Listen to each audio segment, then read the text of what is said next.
is hereby resumed.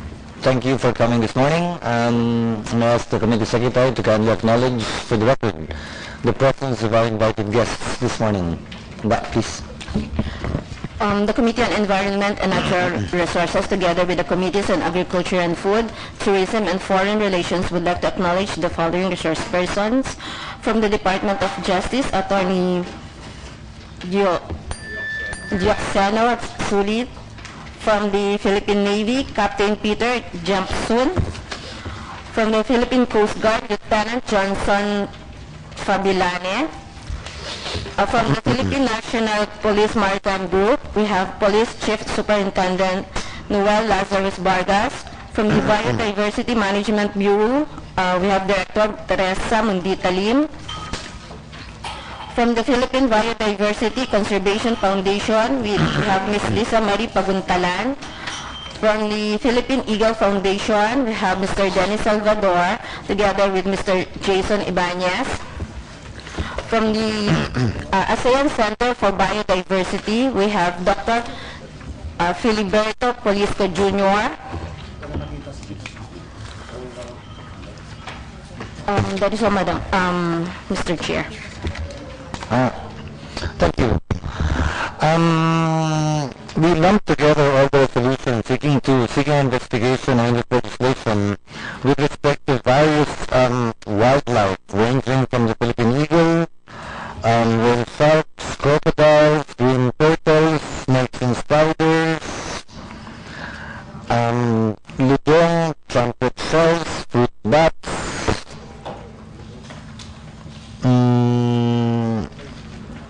seashells, stranded marine mammals, and the like. For our purposes, unahan na natin i-take up muna bago naman ang rason, but ino na rin namin schedule itong mga inquiry na legislation. Yung mga resolution na inihain kaugnay ng Philippine Eagle, mainly Senate Resolution number 342 on the death of the Philippine Eagle Minalwang, filed by Senator Santiago.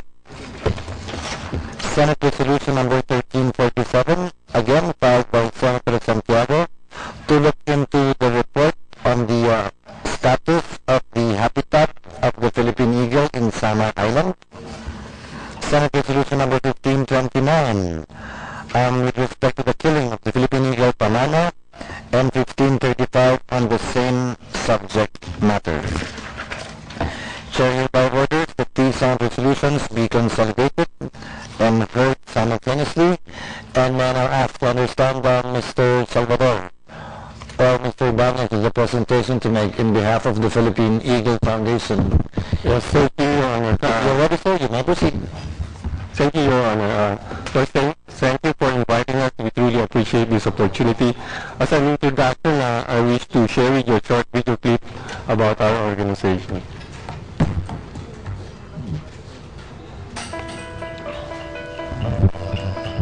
Most of us have never ventured into the mountains of our beautiful country. Few know that our remaining forests contain some of the greatest diversity of life found anywhere on Earth.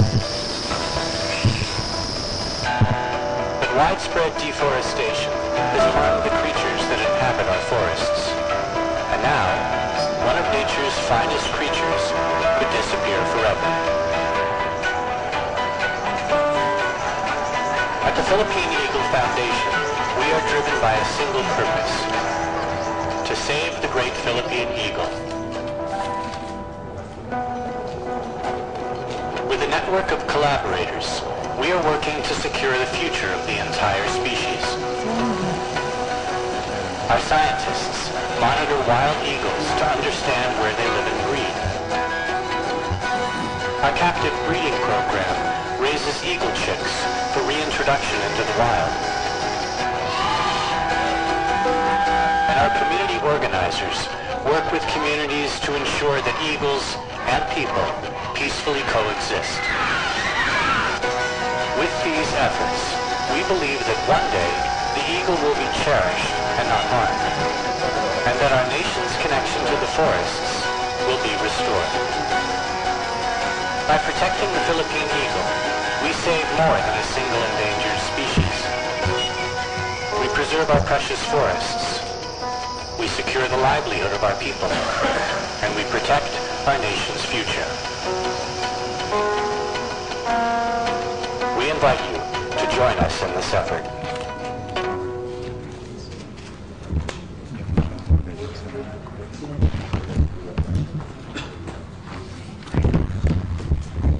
Sir, may I ask, can you give us details of the killing of the Philippine eagle Minal Wang in 2013, right? Yes, sir. Yeah, can we just read a short presentation? Please, sir. I thought you were finished. Please, sir. Our conservation program, as the video stated, involved field research, community-based conservation, public education, and conservation bidding. A practical goal we are working on is to at least downgrade the Philippine eagle from being critically endangered to an endangered species status. Ultimately, we have to work on taking it off the endangered species list. To do that, wild populations need to be stable and thoroughly protected. To get there, we need to understand the species better. A strong science-based research program is therefore necessary. This is the backbone on which we base our conservation actions. Through science, we hope to provide evidence and justification for improving conservation measures, including government policy. To understand the species better, we do telemetry studies on both free living and rehabilitated birds. These figures are implemented with a two-stage transmitter, which includes radio and satellite units. This helps us answer questions like, where do young eagles go after they fledge or leave the nest? How do they reach birth? How do they use the habitat? And what is their survival rate? What are the causes of mortality and so on? From these studies, we found that 8 of 16 eagles who have been tracking the one died as a result of shooting and hunting. As these birds have tracking devices on them, we are able to follow them closely. Of the 8 birds that died, 6 were shot and 2 were caught in deer or wild-pig traps.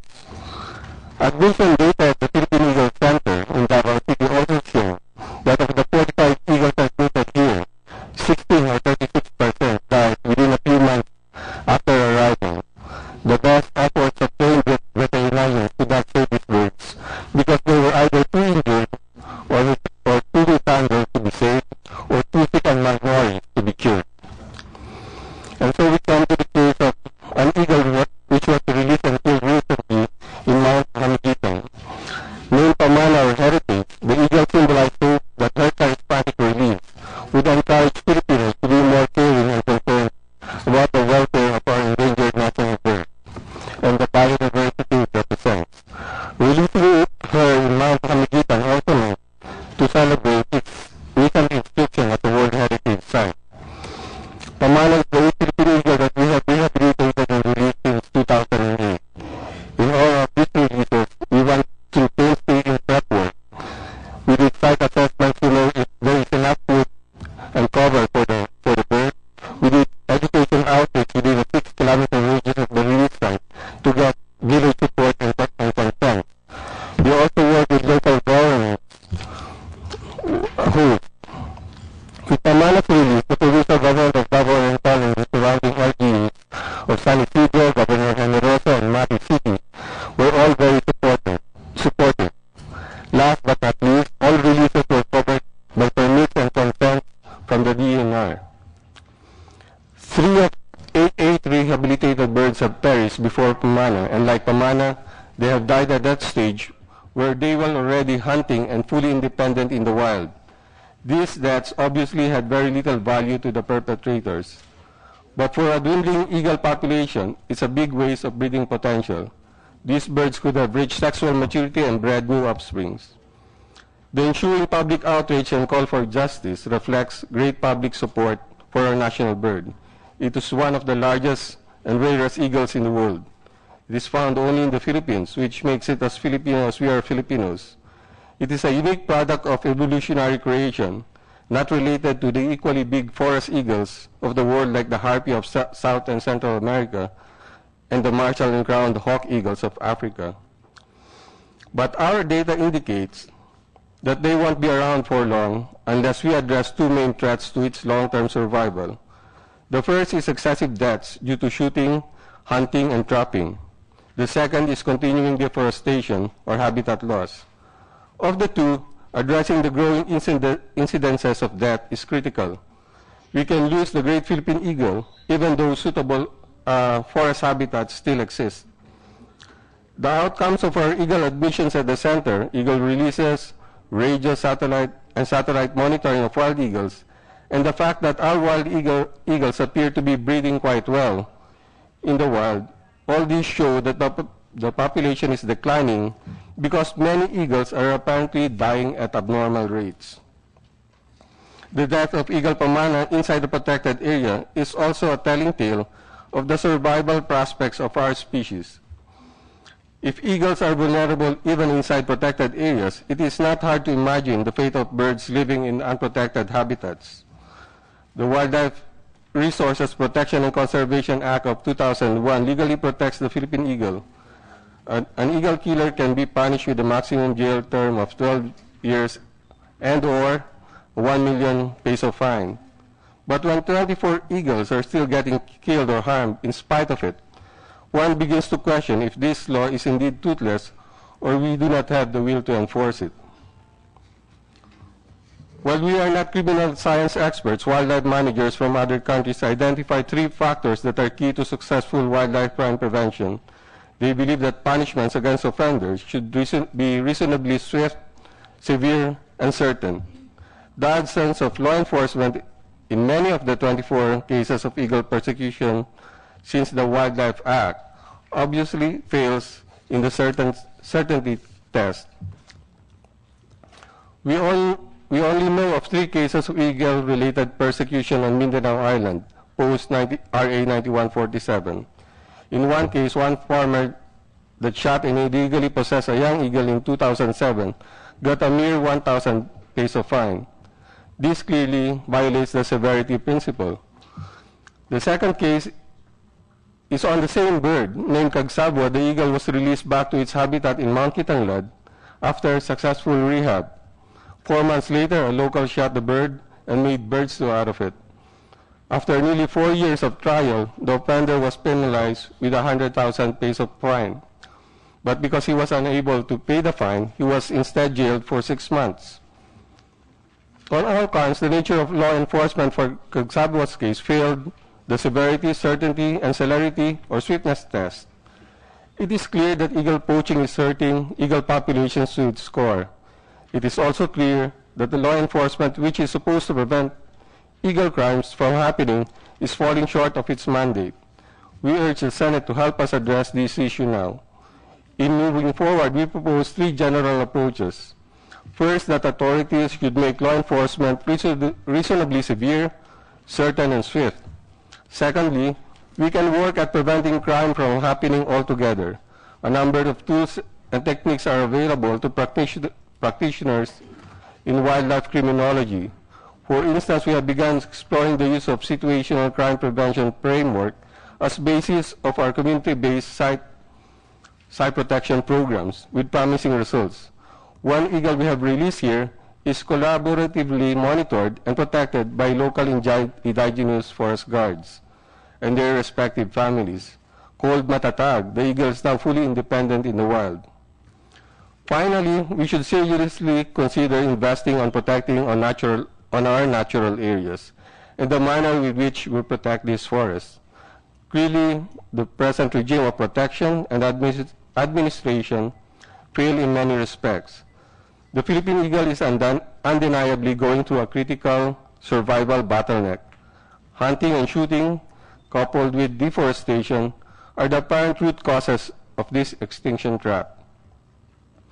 Sadly, unless the current status quo is reversed, we will most likely lose the species within the next 2 human generations. Older than the human species, the Philippine eagle has evolved in a predominantly human-less environment. However, human compassion, innovation, and creativity can also create modern environments where eagles and humans can harmoniously thrive. Thank you very much for this opportunity, Your Honor. Thank you, Mr. Salvador. May we hear from Director Lim? The point was raised that the shooting happened in a protected area. May we know the efforts of the DNR in line with maintaining the nature of a protected area as such, insofar as the amount of government resources we're pouring into such areas? Mr. Chair, our resources are limited for our protected areas, but we do have a protected area management board that is being established per PA, which we expect to support the DENR in protecting the protected area. The PAMB is composed of the local government units and the other stakeholders within the park, and most of the budget that is being provided for example, for Mount Hamiguitan, it was provided with 1 million at the start of the year. It is not expected to cover the entire area, but at least it would assist in mobilizing resources from among the members of the board, as well as the enforcers, to be able to assist us in the protection of the PA. Are you actively participating in the prosecution of cases involving violations committed in a protected area? Mr. Chair, we provide technical and policy support. If possible, if we are requested to, we also provide we send our staff from the Biodiversity Management Bureau and also engage our legal department from the DENR. But mostly that is the participation that we provide in matters of prosecution, Mr. What's the current status of the case, ma'am? For Would you know? For Pamana. Mr. Chair, at the moment, the DNR has raised 100 300 na, di ba? No. 100,000. The DNR has raised 100,000, has provided 100,000, which was eventually leveraged for increased support from other sectors.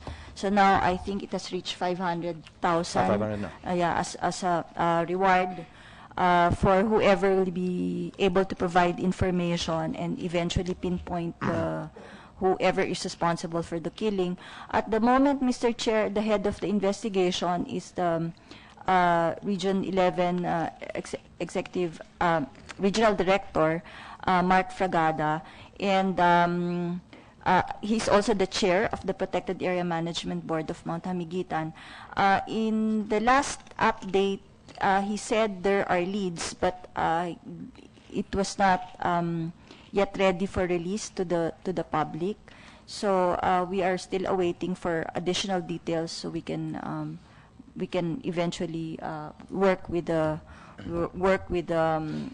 other stakeholders, including PEFI, to prosecute. What about Minalwang, ma'am?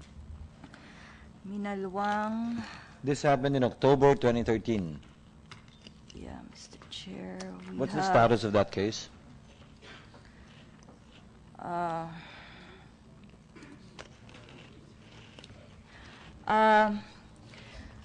We have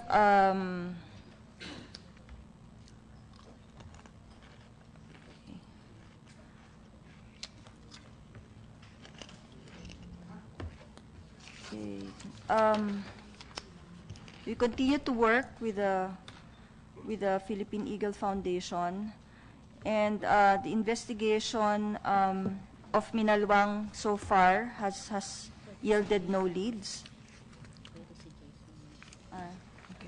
Has yielded no lead, so I think Jason would be able to provide additional information. Jason, can you, Mr. Banya, sir? Thank you, Your Honor. So right after the carcass was retrieved, there was a meeting held at the regional. This is Minalwang. Yes, Your Honor. So we did a meeting at in Cagayan de Oro with the DNR regional office, and the immediate action then was to go to the site and conduct an investigation. So the local PNP was also involved. However, because of the remoteness of the site, I guess it was the PNP and the DNR had challenges finding a lead, and then eventually the case just died naturally. So wala na nag-iimbestiga nun? After na hindi po sila makakuha ng Na-retrieve ba yung Philippine Eagle, si Minalwang? na-retrieve po. Who retrieved it? The Philippine Eagle Foundation po. We retrieved the carcass, and it was brought to the Philippine Eagle Center in Davao City. For the record, sir, in both cases, hindi pinakinabangan yung Philippine Eagle mismo. Yes, Your Honor. How about in the other cases? Except for the one Mr. Salvador was mentioning na kinain. How about in the other cases? You cited 24 cases? Yes, Your Honor. So there are different circumstances of capture and shooting. In the case of Philippine Eagle Hagpa, for example, it was trapped by a local farmer after it was seen feeding on a domestic animal. So the farmer trapped the bird using an ordinary snare, silo, and then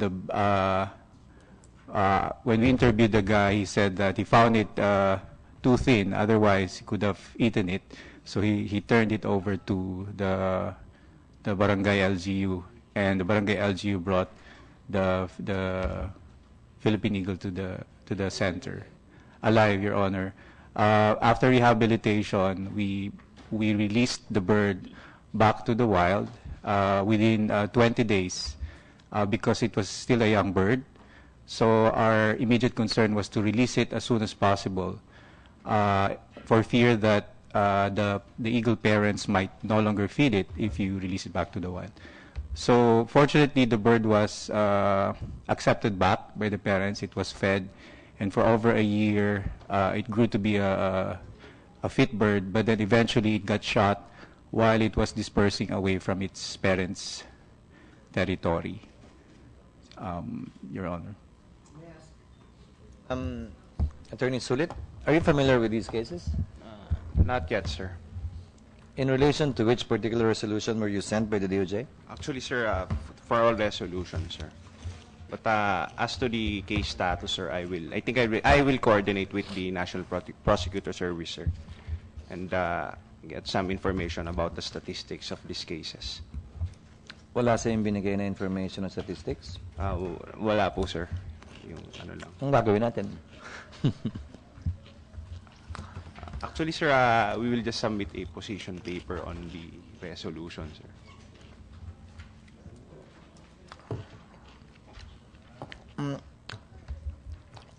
Question. Would you be aware of any seminar, training, information packets being distributed to the prosecution service in connection with the endangered list, protection of endangered species, or are most of your trainings and seminars geared towards humans as victims? Sir, with that respect, sir, because I'm from the legal services of the DOJ, hindi po ako aware personally kung about the training sila with regards to wildlife conservation, sir. Nothing anything against you, Mr. Sulit. Tiga Sorsogon ba yung apelido mo? Hindi. Batangas po, sir. Nothing anything against you, but kindly communicate to your superiors. Okay lang na hindi magpunta rito? Si Secretary De Lima o si kahit sino yung USEC Senyo, as long as they send someone who can answer questions. Yes, sir. Again, I'm not taking it against you. No offense meant. But kindly convey to them, ever since the start, it has been okay with me, even when I was chair of the Justice Committee. But kindly communicate them that it's simply unacceptable, with a smiling face, unacceptable for them to ignore these hearings, and at the end of the day, when we come up with an unfavorable report, dun sila magre-reklamo. Kindly convey the sentiments of the chair to them. I apologize, sir, and I will convey that. No offense taken, and it's not your fault. Kindly just convey to them. Dr. Lim, moving forward, what do we do? Mr. Chair, actually, we have continuing information campaign. We work with the Philippine Eagle Foundation. We need to empower the Protected Area Management Board. That is how we move at the moment. Also, we do have training manuals for wildlife enforcement officers. We have a wildlife enforcement manual to assist our enforcers to be able to take care of evidence and then to follow through the case to courts. And then also in the past we've conducted training on wildlife laws with the Green Courts when it was still active. Yeah. So when it was still active, we were able to train some of our justices and prosecutors on wildlife. Question. laws. If I remember correctly, Jason, there are 24 nesting sites, or over 24, all over the country. Total. In Mindanao, Your Honor. No, total, the entire country. We estimate that there are no more than 400 pairs across the archipelago. No. How many sites? But for actual known sites that we monitor, we have 35 pairs in Mindanao. And then as far as PF is concerned, we're monitoring two pairs in Luzon. You're talking pairs, I'm talking sites. How many sites? Yeah, so 35 sites. Each pair is in a separate site? Yes, Your Honor. They're very territorial and they're very loyal to the nesting. But it's found in the, it's possible that it's found in the same protected area. Exactly, Your Honor, yes. So in how many protected areas are they found? I don't know the exact numbers, Your Honor. But in Mindanao, almost all of the protected areas have at least 1 or 2 pairs of Philippine eagle. Are they found in an area that's not protected? Most of the population, Your Honor, are in unprotected. Or in areas that are not protected? Not protected. So a potential complement to the formal protected areas would be what we call local conservation areas. So that's what the DNR and Is it possible na yung mga Philippine eagle pinapatay din at namamatay in unprotected areas and we simply do not know about it anymore?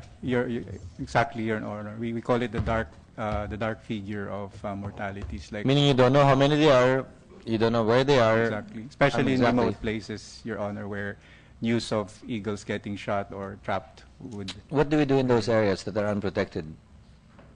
Dr. Lim.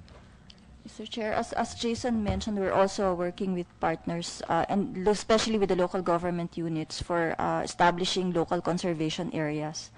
And if it's within an ancestral domain, we also assist the indigenous peoples to establish their indigenous community conserved areas.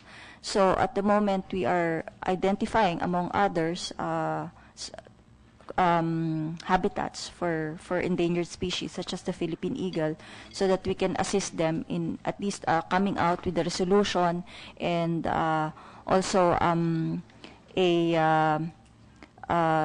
management plan for the protection of the endangered species found in their area of jurisdiction, Mr. Chair. Ano ideal per capita ng forest guard sa area? For example, sa police, General Vargas, correct me if I'm wrong, it's 1:500, di ba?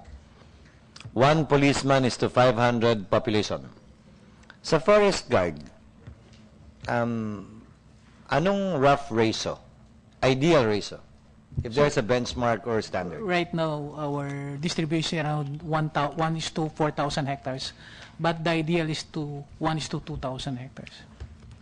So how many forest guards do we have now? Right now, we have 2,556 scattered all over the country, but with the rationalization that we had and currently ongoing also, I think we would be able to increase the number and improve also the qualification of these forest guards. To how many? I think we're moving up to 1:4,000. Well, around 4,000 forest guards, Mr. Chair. Right now, how many do we have? Around 2,556. Ano yung ratio ngayon? Sir, it's around 1:7,000 if we go by that distribution, because most of our forest guards, with the rationalization that we have for the last 7 years, marami na po yung mga nag-retire na and out of the service. Magkano ho ba sweldo ng forest guard? Right now, they're earning around 8 to 10,000 pesos per month. Not to mention the field remunerations. When Contractual po yan o permanent item? Permanent po sila. They are permanent and part of the plantilla of the department, Mr. Chair. Is it part of your plan to deputize barangay officials or tanods? Actually, kasama po yun sa ginagawa natin ngayon with our forest protection program. Naitanong niyo po yung kanina about what we should do as far as especially in these areas na forest po itong mga pinag-uusapan natin protected area. Number one, yung pong policy environment natin ngayon, before EO 23 na pinatigil po natin yung logging in the natural forest, within the 50-kilometer radius po ng sightings, ng nesting site, ng Philippine Eagle, close po ang logging doon. If ever may mga logging companies po doon, ini-implement po natin yon. And with the implementation of EO 23, technically, wala na pong logging companies inside in most of our protected forests.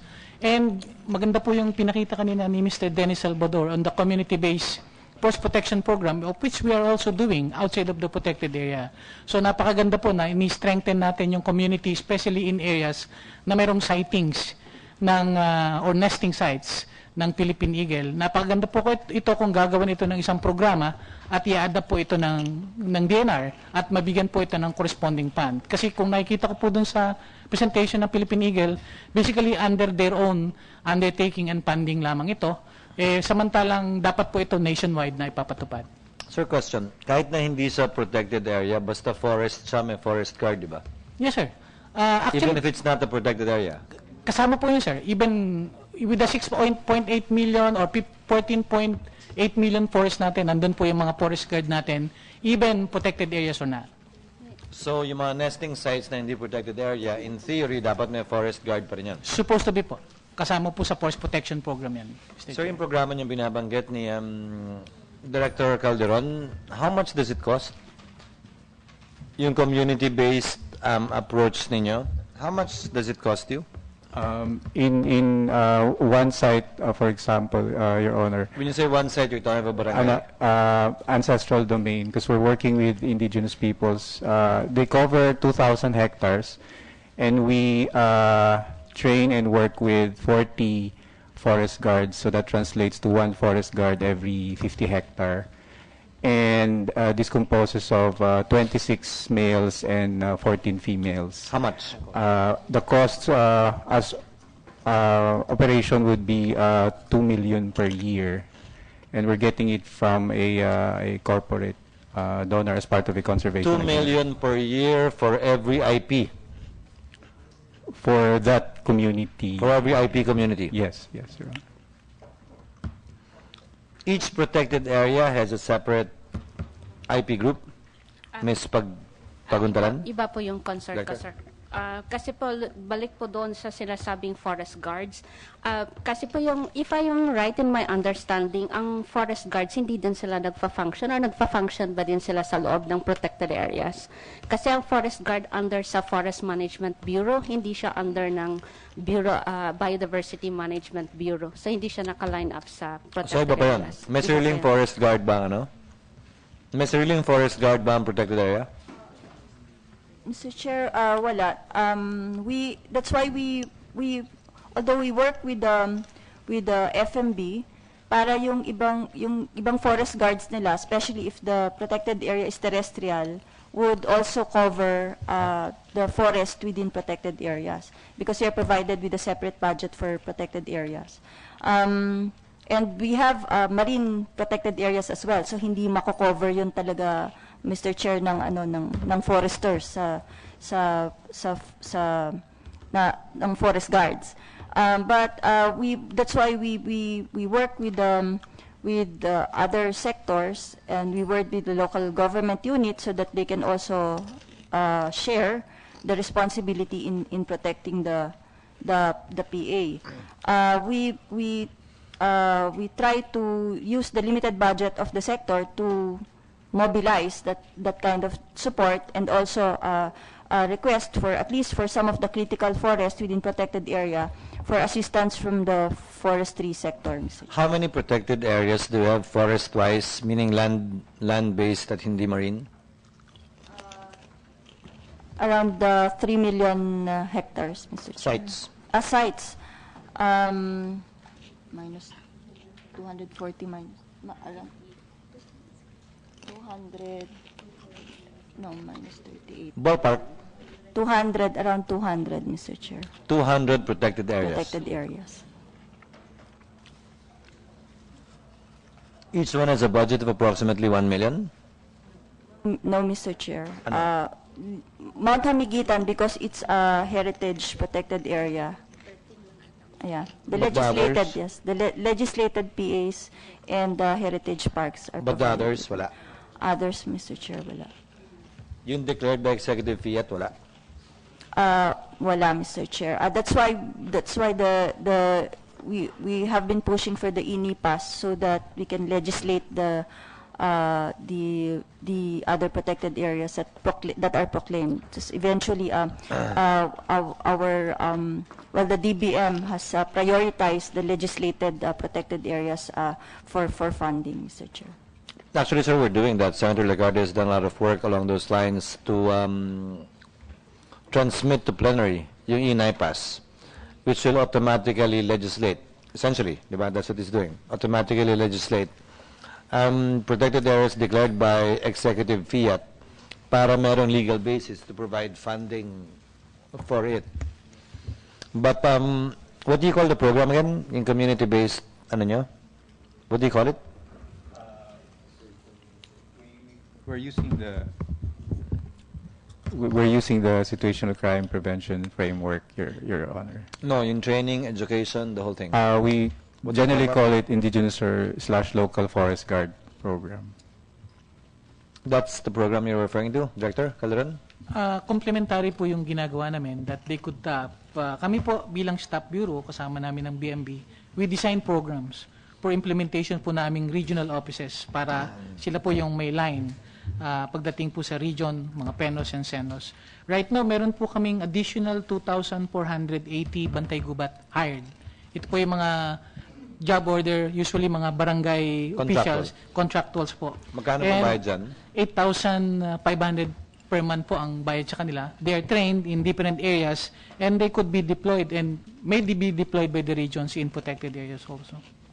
Parang mobile group. Apo, actually, ano po siya, site-based siya, yung pag-hire para tagaroon na po sila mismo sa mga barangay na ito. That would complement that community base. To complement that as well, before I recognize you, Mr. Salvador, we will also propose, as we have done in the past, for the DSWD to have nalala mo, Director Lim, yung ECCT natin nun, an ECCT, an environment-based CCT, para hindi lang health, hindi lang education, pati sa environment.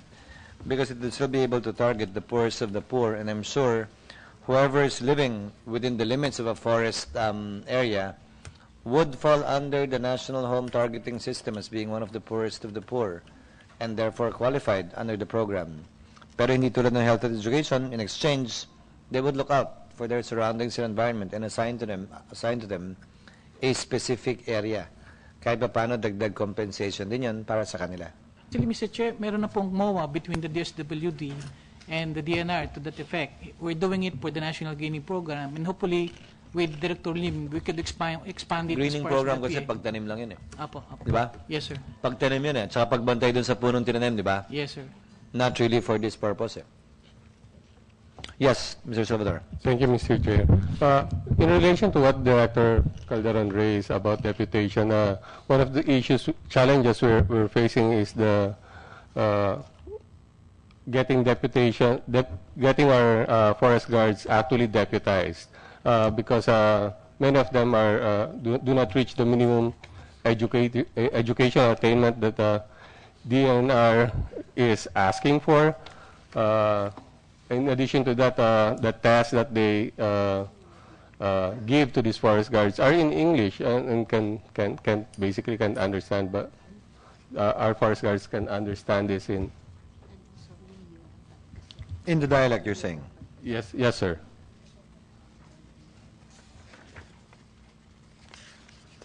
Are you doing that, Director Calderon?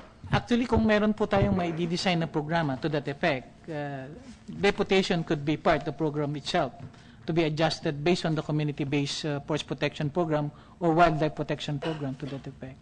So wala akong nakikita ng problema doon when it comes to deputation if it will be a community-based program. Yeah, including yung qualification, Director. Actually, sa qualification po, even high school graduate or walang pinag-aralan, as long as they are trained and certified by the trainers that they are trained for that purpose, we deputize. So, pwede may listahan sila? Yes, Ms. Pagdalunan. Pagundaran, rather. Ito po yung sa wildlife enforcement officers kasi meron din tayong mga ganon for protected areas. Ang yung deputation sa ganon. Kaso lang mas parating pinapaboran ang forest guards or yung sa ganon over sa WIO. So ang nangyayari, ang technical capacity na ng local DNRs is towards sa pag-promote ng forestry law rather than doon sa Wildlife Act. So marginalized po yung tungkol doon sa wildlife. It's more about the protection of the trees and the forest, not actually more on the wildlife. What's the difference? Kasi yung isa In terms of activities being undertaken? Yung isa sir sa pagkakaintindi ko, the wildlife enforcement should also give importance on the species that are threatened and endemic species that are for that region or at the national level. Yung mga species na to would cover from plants, insects,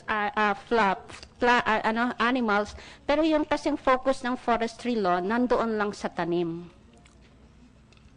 Hindi kayo nagdedebate, please proceed. Opo, if I may react, hindi po ito debate, but ang point of view po namin, kasama po sa mga responsibilidad yun ng mga dineputize, yung protection against wildlife.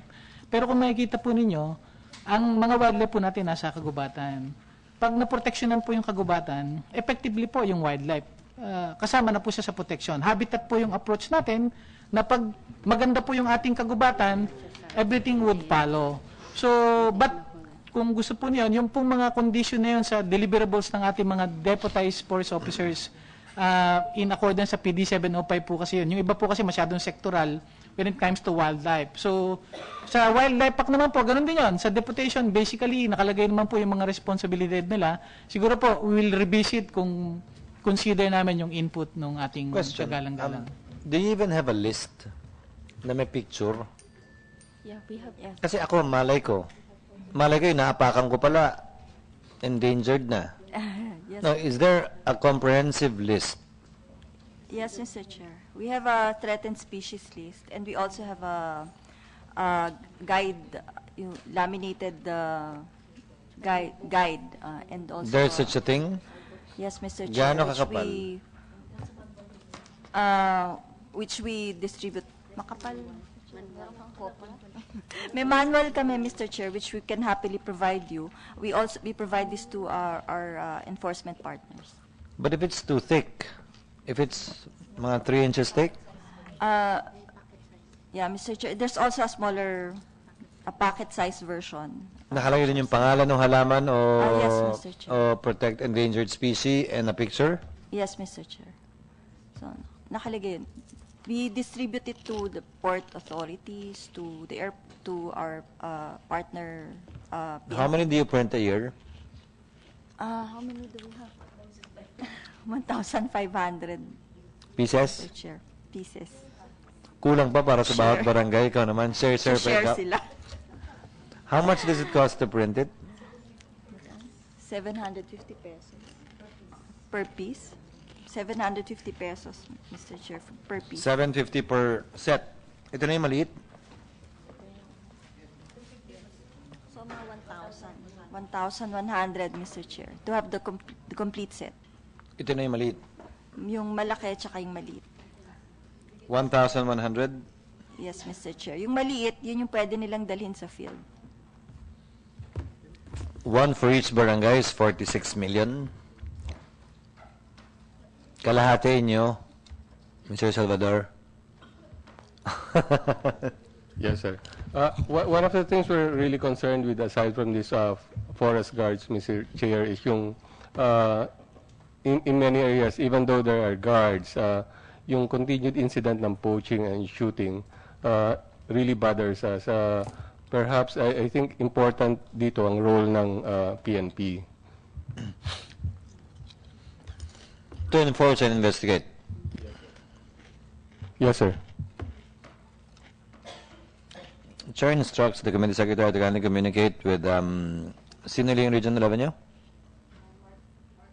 Mark Fragada. Mr. Director Mark Fragada on the latest update.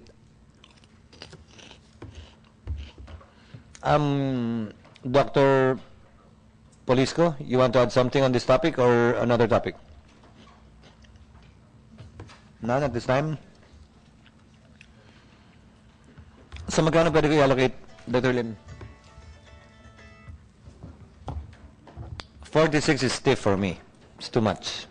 I don't think we can allocate that much for the booklet.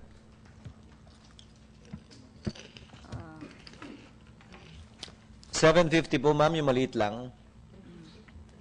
350. Magkano yung maliit lang?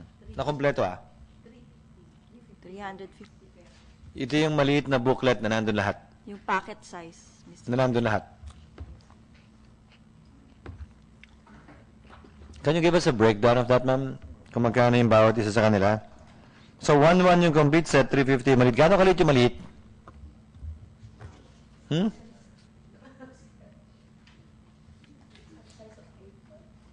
Kasing laki ng Kalahati ng notebook.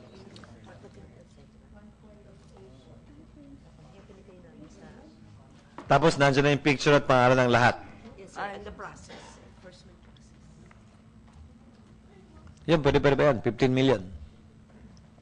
Mr. Chair, may hirit lang sana ako.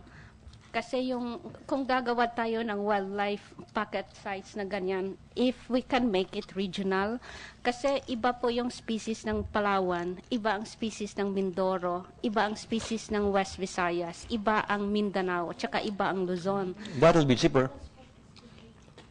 Do you have that? But trade, yeah, I understand that trade and transport is anywhere. Pero kasi we can just only put so much. I can print 43,000 copies of that if it's only 15 million. Mr. Chair, the one we have actually just reflects nationwide the endangered species. So it would focus on the endangered species.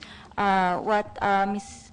Lisa is mentioning is perhaps later on we can be more region-specific or biogeographic specific. But in the meantime, we can make do with the list of endangered species that is most commonly traded. Actually, yung sa booklet, you still need a reference material eh. I mean, I don't even think the police have a copy of that. See, they don't. Is it in the website? It's in a website? Yung buong listahan yan?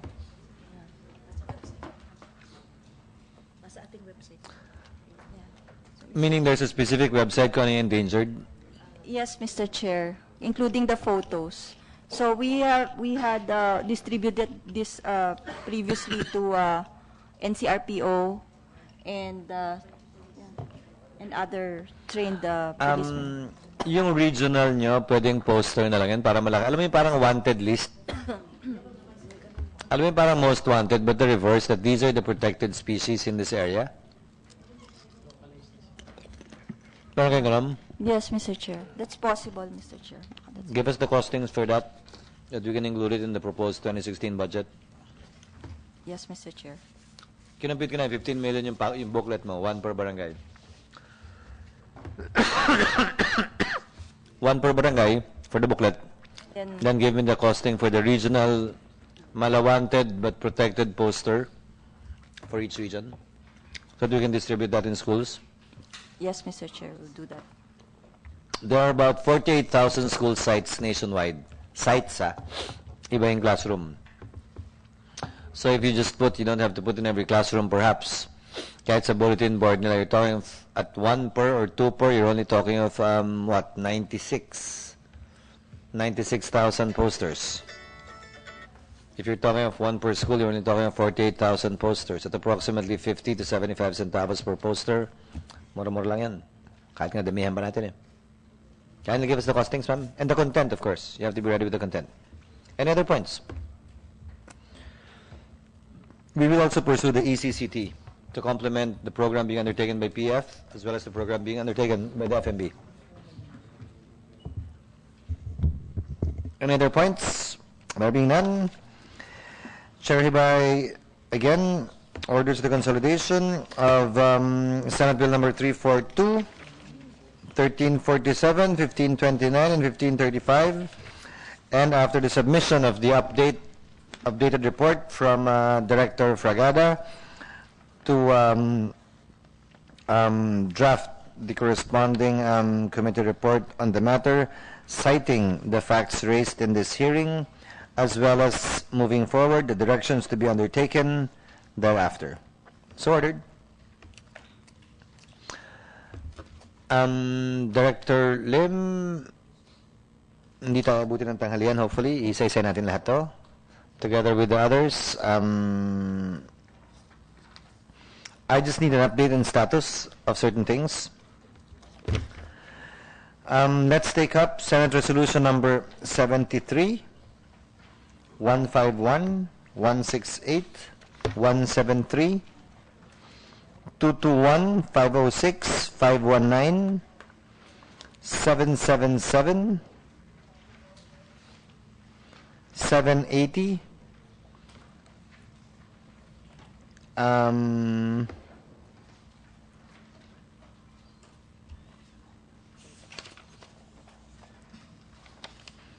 and Chair hereby orders that they be consolidated. Ito yung puro endangered lang.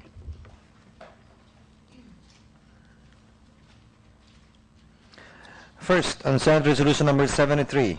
Ma'am, can you give us an update on the implementation of the Wildlife Act? Challenges that it poses, rather, and the need for remedial legislation, if any. Dr. Lim? Mr. Chair, we... In general, broad strokes. Yeah. Of course, the one of the challenges is still the limited resources. We have, for wildlife conservation, we are only allocated 72 million for the entire country for all wildlife species. Out of the 72 million, 5 million is for the Philippine eagle, and 3.5 million is for the tamarao. So that is one of the challenges for us. Of course, we have a lot of areas to cover. We also have our marine species as well. For the DNR, marine turtles and the dugongs are the ones within our jurisdiction, whereas shells and fishes are within the jurisdiction of the Bureau of Fisheries. Given that we are a mega biodiverse country, it is really to our advantage to be able to strengthen the protection of the species, especially those that are only found in the Philippines. There may be some needs to after 20 years. There may be some needs to strengthen our wildlife laws. At the moment, we have Republic Act 9147. Of course, there's still a need to strengthen enforcement through information and education, and working closely with our enforcement partners.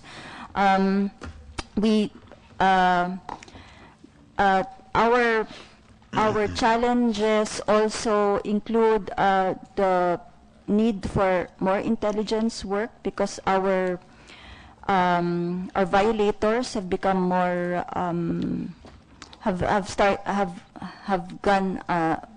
have started to go underground as well. With the presence of the social media, there has been some difficulties in tracking them. Before, they were openly just selling the wildlife. Now they are doing it through the web.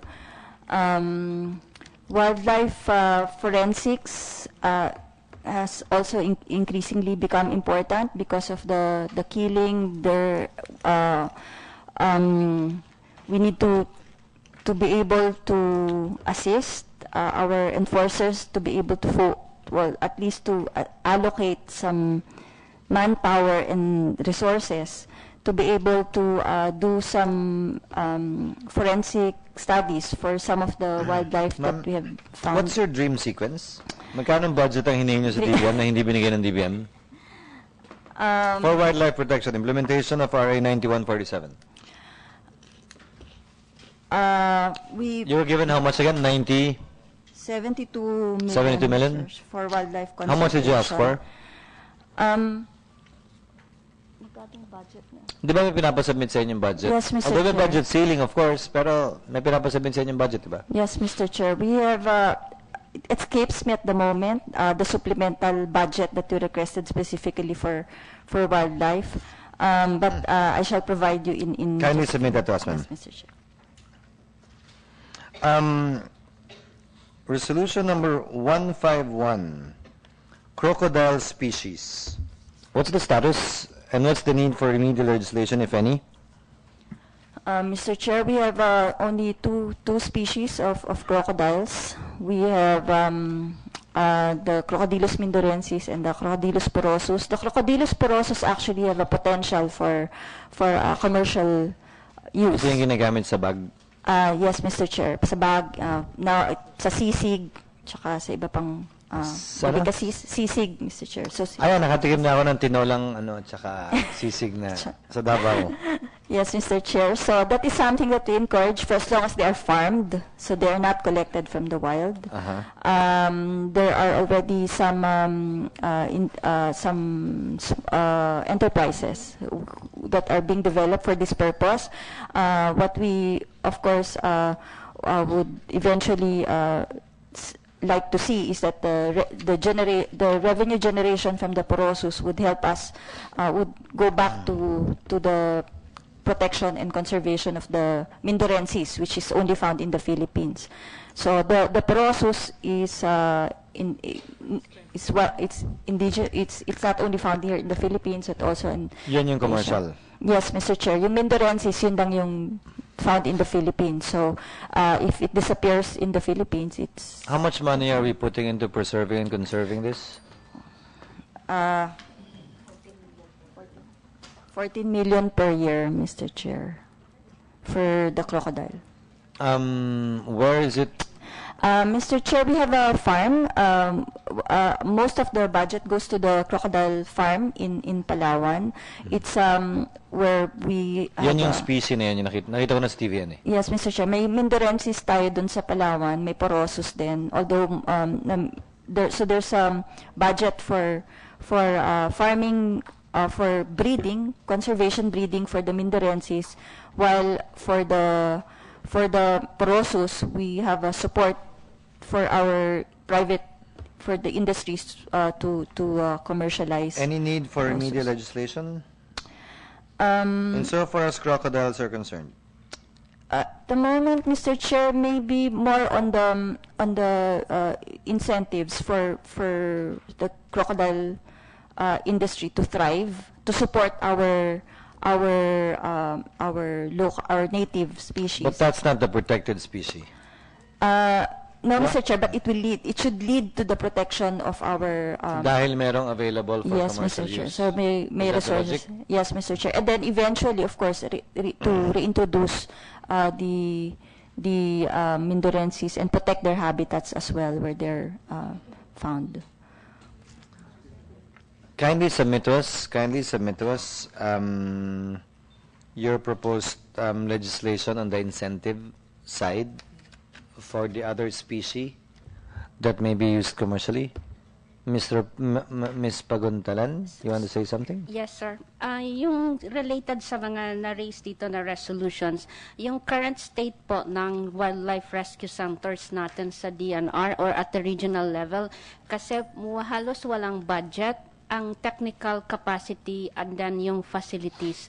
Usually, pag may na-rescue na animals, other ma-overwhelm yung rescue centers, both in capacity, budget, at saka yung facilities.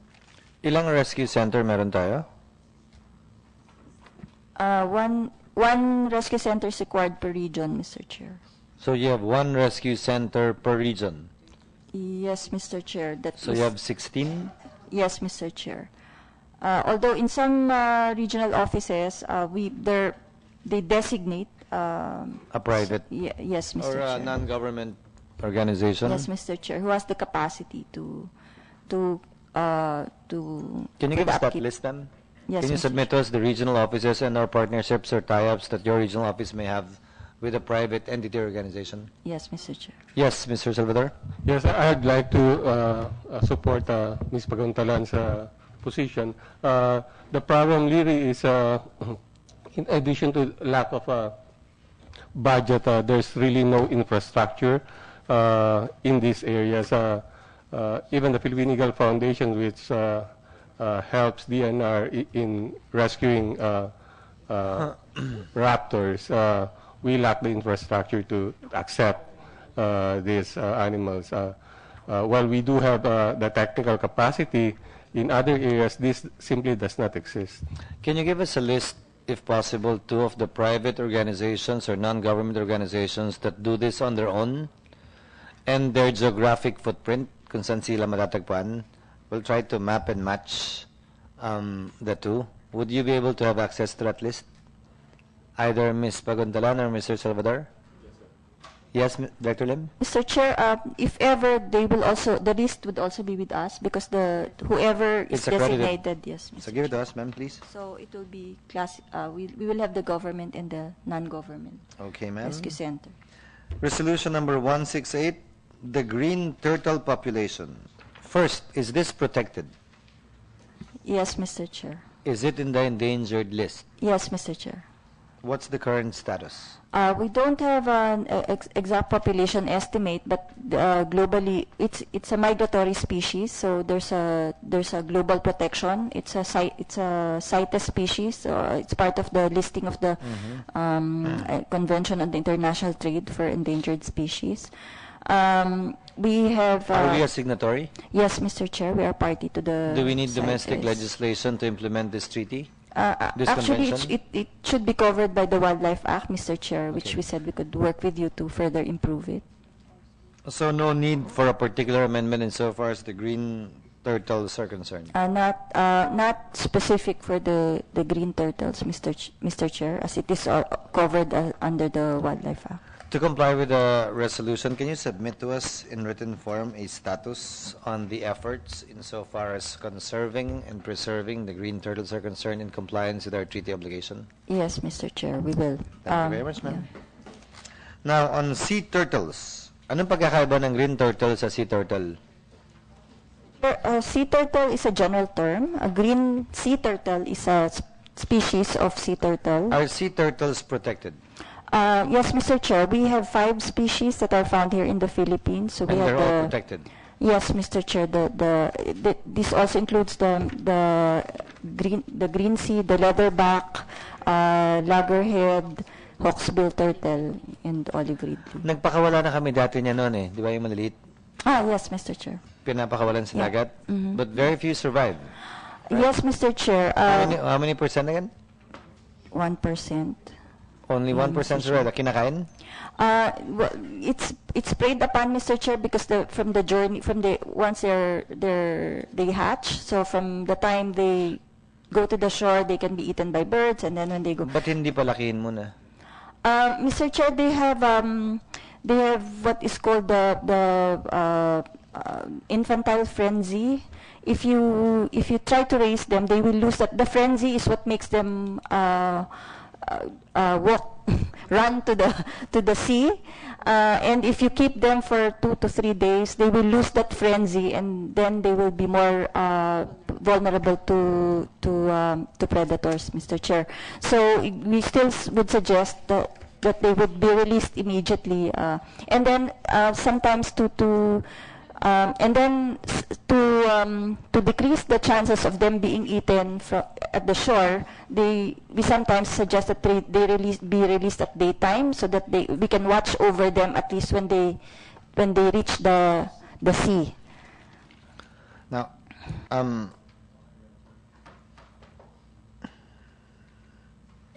sorry, isa-isahin ko lang. Indigenous snakes and spiders. How many do you have on the list, if any?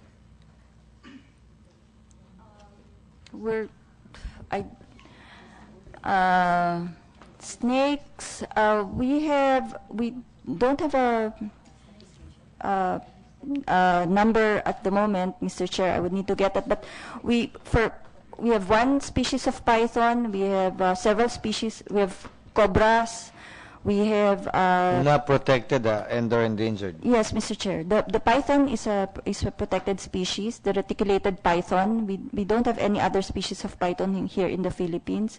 We have the vipers. We have different colors of vipers which must be protected, and also the cobra, Mr. Is it illegal per se to trade in snakes? Meaning, manghuli ka ng ahas, benta mo ahas? Yes, Mr. Chair. Per se, for certain species only? For all species that are found here in the Philippines, we don't allow the collection.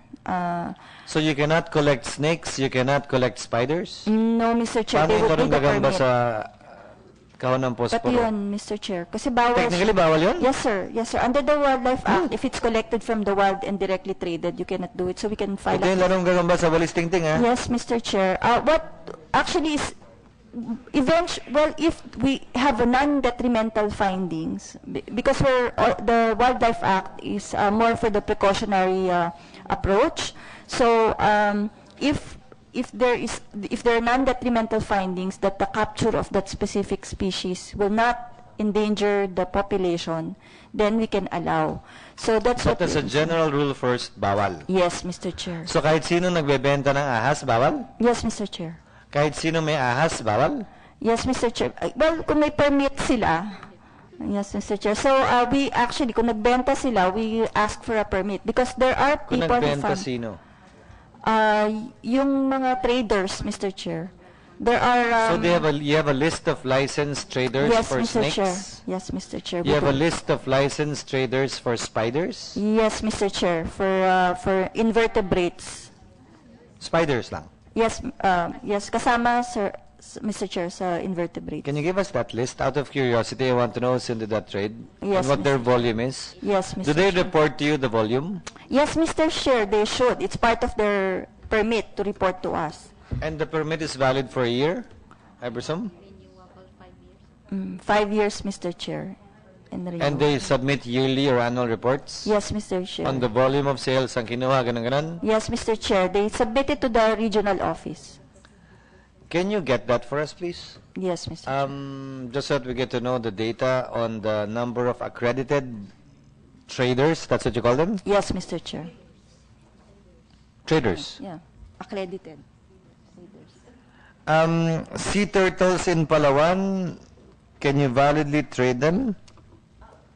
No, Mr. Chair. Not at all. Not at all, Mr. Chair. There's no, unless they're captive bred or they're farmed, which is not happening at the moment. Unless they're bred in captivity. If they're farmed, Mr. Chair, but at the moment they're only being bred for conservation purposes, not for commercial purposes.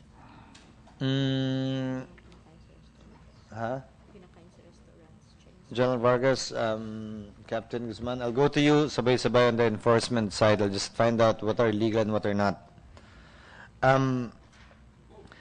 Illegal transportation of endangered wild animals. All endangered species, all protected species, it's illegal to transport them and capture them. Yes, Mr. Chair. They need if they are legitimate, then they would still need to apply for a transport permit. Because we It's need a to track. one-time use only permit. Yes, Mr. Chair. Because we need Can to you track. own one? Own. Can you own an endangered species? Yes, Mr. Chair. We have a list of Owners? yes, Mr. Chair. Legal. Can you submit us that list too? The list of endangered and protected species on the one hand, and the list of individuals or corporations who own them. Yes, Mr. Chair. And what are the guidelines that they should, Comply. that they're obliged to do or comply with Yes, Mr. Chair. in order to maintain that status? Yes, Mr. Chair. We will. Sorry, marami akong pinapasubmit sa'yo, Director, para makompleto namin yung inquiry. Selling of endangered species on the internet. As you said earlier, it's now a phenomenon. Is that illegal, per se? Mr. Chair, unfortunately, if it's just advertised, we have very little basis to apprehend. But we work with our enforcement agencies to be able to eventually investigate and track, and then if the trade is You're working with NBI or PNP? CIDG, Mr. Chair. CIDG? How about Philippine cobras? Are all Philippine cobra species protected or endangered? Yes, Mr. Chair. Basta cobra. Basta cobra, Mr. Chair. Basta cobra ang nahuli sa Pilipinas, automatic no questions asked, protected siya. Yes, Mr. Chair. And you can only own it, if at all, if you have a permit from DNR. Yes, Mr. Chair. Nautilus seashells. Ano yan? Ano yung tsura nun? Malaking. Yes, Mr. Chair. Yung paganon. Hindi kinakain yan. Yeah, they're harvested more for the shell, Mr. Chair. Although this is under the jurisdiction of the Bureau of Fisheries. Bureau of Fisheries? Yes, Mr. Chair. Chair instructs that the Secretary try to communicate with the Bureau of Fisheries insofar as the status of Nautilus seashells are concerned in order to find out its level of extinction. The Ludong is under you. The same order insofar as resolution number 788 is concerned on the Ludong. Address the Bureau of Fisheries. Seashells, fisheries pa rin. Same order insofar as resolution number 846 is concerned. Trumpet shells, same order insofar as Senate Resolution number 888 is concerned. Senate Resolution number 1282, fruit bats. Letter Lim. Mr. Chair, at the moment, actually, just recently we conducted a scientific forum on fruit bats. We have in threatened species of fruit bats here in the Philippines. It's a threatened, not an endangered, not a protected. There's an endangered fruit bat, Mr. Chair, the Dobsonia chapmani. Yeah, Threatened is a general category, and there are different levels of threatened categories. You have the critically endangered, and then vulnerable. So the highest level is critically endangered. All of these categories under threatened categories. In relation to Pucas Shell Beach in Boracay, Yes, sir. what are your findings, if any? I was part of the committee that was called up by Region 6, DNR Region 6, to do an assessment of the Boracay flying fox last May 2014. And these bats had been surveyed or monitored annually or at least regularly from 2002 up to 2015. And the main concern here is that in the West Visayas region, there are only 4 known roosting colonies of flying foxes. These are bats, but these are the big bats. They are the largest in the world, and we have one endemic species that is there, which is the golden crown flying fox. So the golden crown flying fox roosting colonies in the Philippines is very, very low, and there's very few of them that exist in the country. We don't have golden crown flying fox in Palawan, so it's Philippines except Palawan. And in West Visayas, we only have 4 roosting sites. That's Cebu, 3 areas in Negros, and then 1 for Boracay, meaning for the whole Panay province, we only have Boracay roosting flying fox for golden crown. So from 1960s, the island, when it was still forested, the population there was really large, and the only record that we have was around 1980s, when there were about 15,000 individuals. In May 2002, there was a count of the population that was about 2,800, and this is now in July 2014 and 2,248.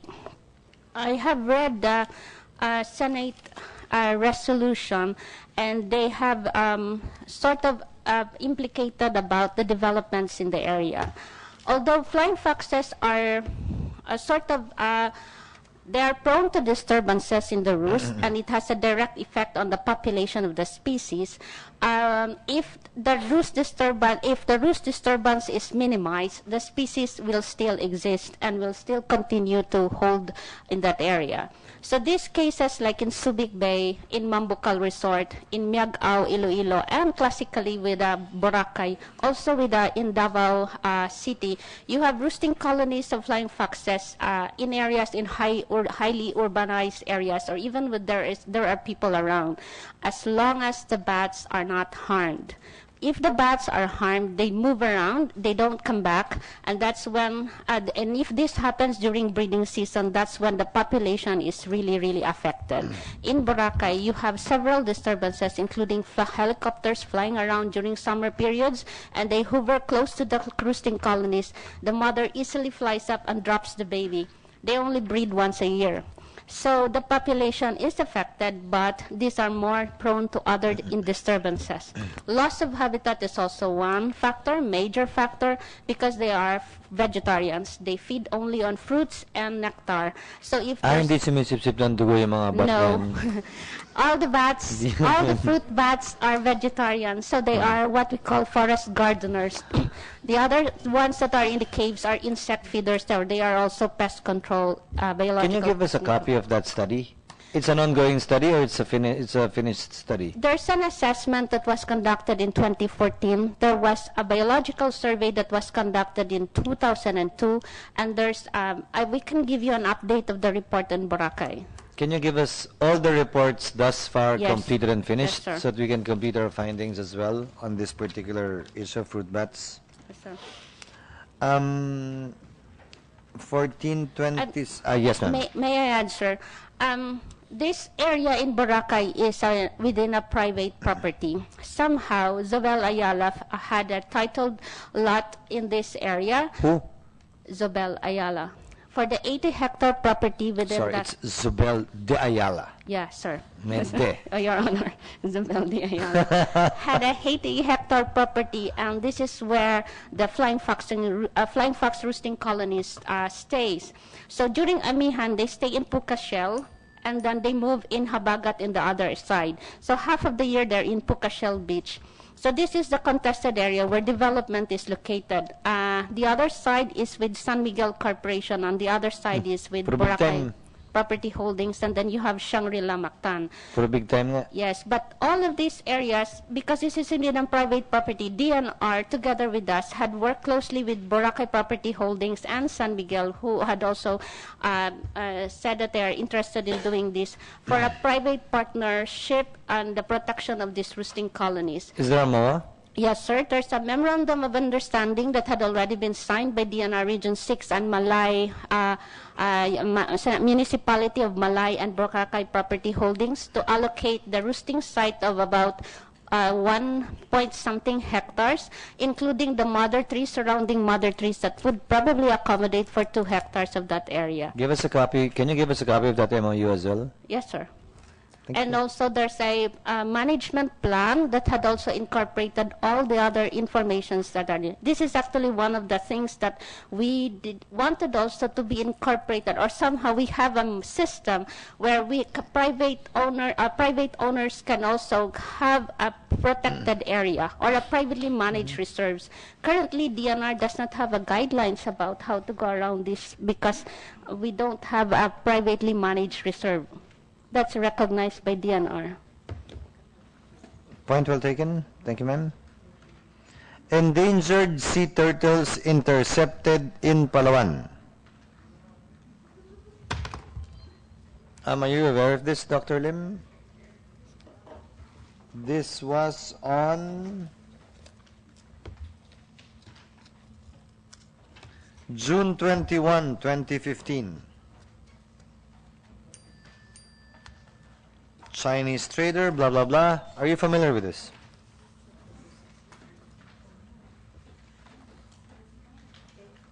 Thank you. Sorry, Mr. Chair. So we're now talking about the terrestrial, the turtle, Mr. Chair. It's the Palawan forest turtle. It's not the same family as the sea turtle, so it's found in the forest. And there is currently a demand for these turtles because it's the only. Sino nakahuli sa kanila? PCSD, Mr. Chair. They cover the wildlife in Palawan, the Philippine Palawan Council for Sustainable Development. Sila nakahuli nito? Mr. Chair, yes, Mr. Chair. Together with the DNR Penro and the Buhay o patay? buhay yung iba, Mr. Chair. Okay. So, anong ginawa afterwards? Mr. Chair, we usually yung protocol namin is if they're healthy, they've been pronounced healthy, they will be just released back to the natural habitat. The ones that were found to be injured or weak are rehabilitated. Can you give us a status update of the cases filed against these Chinese smugglers, I would like to say? Tama? Chinese traders. Yeah, Mr. Chair, we will request an update. Pabigyan na lang kami ng copy, please. Kindly request for an update. And kindly furnish us with a copy. Chair hereby orders, in relation to Senate Resolution number 1473, that a letter be sent to BIFAR, given that it pertains to seashells. General Vargas, sir, may we know the current efforts of the PNP insofar as the illegal trade of endangered and/or exotic species are concerned? Do you have an update of the example, number of operations undertaken, arrests made? Do you have statistics to that effect po? Kahit na in broad strokes. On the cases, sir, I don't have the data, but we have arrested 23 foreign nationals, including 11 Vietnamese and 11 Chinese nationals, for violation of the RA 9147. We have they were made to pay $2 million as administrative fine for the government and confiscation of an estimated $7 million worth of illegally caught fish and wildlife. We have a confiscation of various species of birds, 161 live green turtles, 17 live hawkbill turtles, 76 pieces outer part shell of marine turtles, 97 dead marine turtles, and 207 dead stuffed marine turtles. So they stuff it. Yun ang negosyo doon. They stuff it. Yes, sir. It's not only the stuff, but the traders turn the back of the marine turtle into powder, and they believe Ano aphrodisiac? it is for longevity, sir. Longevity saan? Life ng Ng tao, sir. tao. Most of them, those who buy the product are from China, Korea, and Japan. So, sinesred nila, dinudurog nila, yung shell. Hindi, sir. Pinipino nila, sir, yung Parang grinder. grinder, sir. And then, yung matitira, sir, will be turned into a stuffed turtle. So, nakuha nila yung powder, naging, for the Orientals, it's, possession of the stuffed turtle is a lucky charm. Talaga? Kindly give us that report, sir. A copy of that report for us to be able to include that in our findings, as well as in order to be able to input the efforts being undertaken by the Philippine National Police to implement Republic Act number 9147. Yes, sir. May I add our expansion program? Please, sir. We have an expansion program with the help of the US DOJ. By December, the US DOJ will turn over the law enforcement building in Taganak, in the Turtle Islands, and we will be placing more than 20 police officers in the area, sir. So the primary function is anti-kidnapping, and the second will be the protection of the marine protected area. We have also... Saan yung Turtle Islands? It's part of Tawi-Tawi, sir, in Taganak. Baba. Yes, sir. So ba? There are 6 islets. So one of them is a breeding ground for the turtles. Recently, the recorded population is for the eggs is 1.44 million. That's good. Is there a memorandum of agreement or understanding between the U.S. government and the Philippine government on this matter? For the protection, sir, it's more on the a technical support from the U.S. DOJ, where we requested the construction of a PNP Maritime Group police stations. May kasunduan nga po yan. Yes, sir. Can you furnish us with a copy of the agreement? Yes, So that we sir. can include it in our report lang po. Yes, sir. Thank you. Not for anything else. Thank you, sir. I'll just clean up shop. Feeding of whale sharks. Kanino under ito, Director Lim? This is an issue. I discussed this with Karina Escudero, formerly of WWF. But who is in charge of this particular issue? Local government and the Bureau of Fisheries and the Bureau of Department Fisheries of pa rin ang Tourism. whale sharks? Yes. Same order with respect to Senate Resolution number 150 on whale sharks for us to get the comment of the Bureau of Fisheries.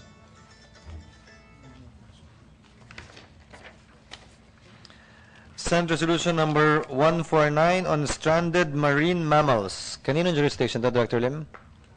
Fisheries, Mr. Chair. Marine mammals, except for the dugong. Bureau of Fisheries pa rin? Yes, Does the Philippine Navy or Philippine Coast Guard have any role? I don't suppose that the Bureau of Fisheries would have adequate equipment for this purpose. Actually, Mr. Chair, before we would, under our marine turtle conservation program, we were also handling marine mammal rescue, but somehow the jurisdiction over marine mammals was transferred to the Bureau of Fisheries. By who and by what authority? Under the Fisheries Code, Mr. Chair. Maybe hear from either the Navy or Coast Guard if you have any role in so far as stranded marine mammals are concerned. Good morning, sir. Yes, Mr. sir. Chair. With regards to the Pabilane? yes, sir. With regards to the Philippine Coast Guard, we also take part in the rescue and recovery of stranded marine mammals. In fact, there was one incident in Palawan where there was a stranded humpback whale, and that was successfully returned to the sea, Mr. Chair.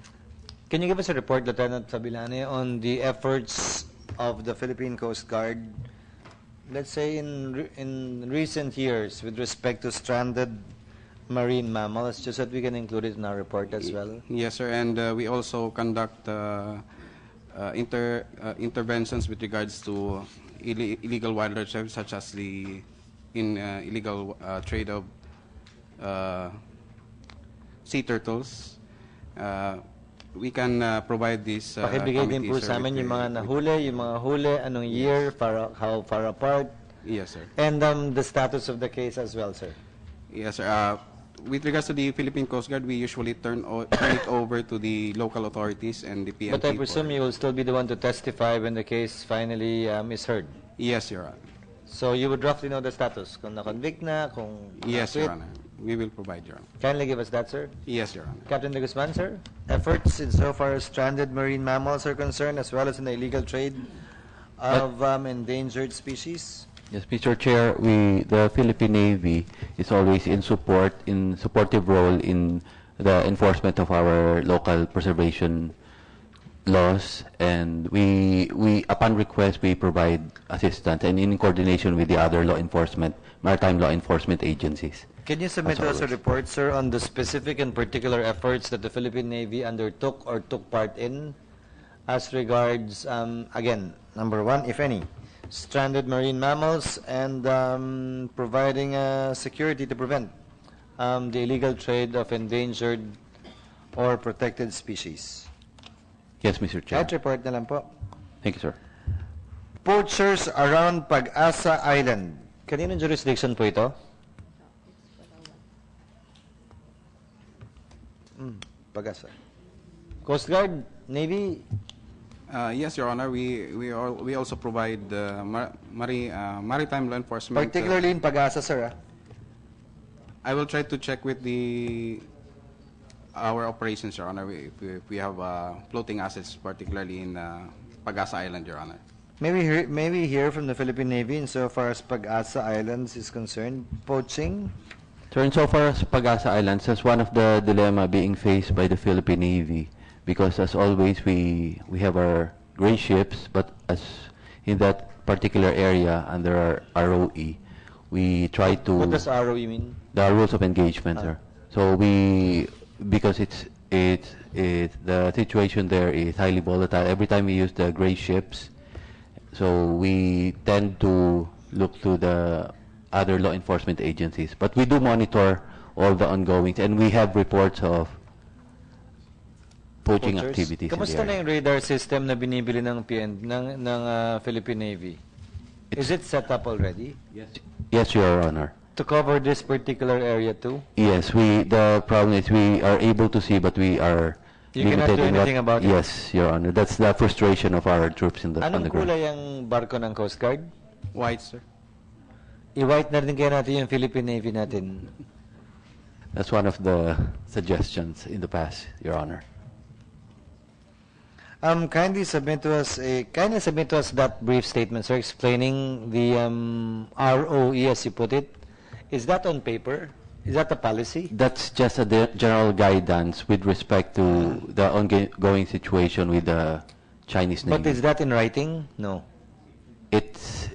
Is it contained in the specifically not declaration? on writing. We just try to avoid the circumstances. But I presume there's a declaration emanating either from the President or the Department of Foreign Affairs by way of guidance to restrain yourselves Actually, from using the gray boats. Yes, sir. The ROE is to seek guidance from the Department of Foreign Affairs every time we encounter such situation. That's an official communication? Yes, sir. Can you give us a copy of Yes, that Your Honor. communication? Hindi naman siguro sa top secret, di ba? I will check, Mr. Para Chair. lang ma-report din namin na seeing but cannot do anything ang Philippine Navy insofar as this area is concerned, and that principally it's the Philippine Coast Guard. Can you give us your status, sir, too, and what you have done too with respect to monitoring and securing the Pag-asa Island? Yes, Your Honor. We will do that, Your Honor. Thank you very much, sir. Tubataha Reefs Natural Park. Ito ba yung sinadsara ng US ship? Yes, Mr. Chair. What's the status of that, ma'am? Bayad na ba sila? Yes, Mr. Chair. They've already provided the compensation for the grounding. So wala na, walang nakasuhan. Walang makukulong. Wala naman, Mr. Chair. So pagkatapos biniharan niyo na yan? We're working with the Tubataha Management Office. That's $80 million, right? No. 87 million, Mr. Chair. Dollars? Pesos? Pesos. 87 million pesos? Million pesos. Where is that money now? It's with the nakasaa, Mr. Chair, sa So it's with the National sa Treasury? Treasury. Under the law, where will it go? Since Tubataha has its own law, they have their own trust fund. We actually requested that it be directly downloaded by the National Treasury to the Tubataha Trust Fund. Has that happened? No, Mr. Chair, It's still in the treasury. it's still in the treasury. And if it's placed in the trust fund, now the authority has the jurisdiction to spend it under the law, in accordance with the law. Mr. Chair, sorry if it's Pag been napunta sa downloaded. trust fund- Yes, Mr. Chair. The Tubataha Management Board would... The board would not be the one to decide on how to yes, spend Mr. it. Chair.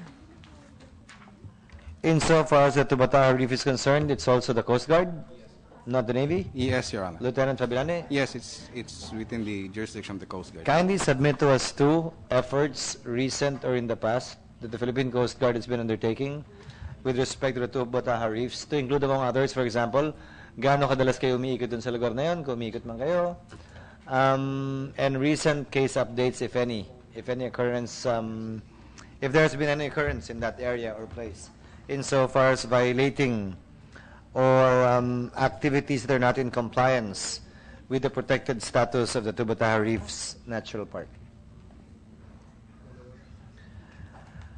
On marine pollution, we have bills on MARPOL, but may we know the extent of the activities of either the Philippine Coast Guard or the Philippine Navy with respect to marine pollution? Yes, Your Honor. With regards to the Philippine Coast Guard, it's part of our regular function to continue conduct surveillance, monitoring, and prevention of marine pollution. We have been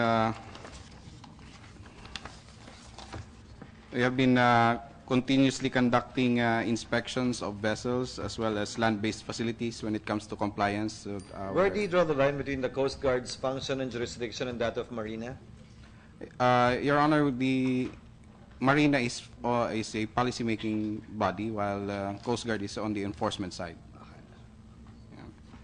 And we also conduct trainings on facilities, is particularly on oil spill awareness and emergency response in terms of combating oil pollution if it happens within their vicinity.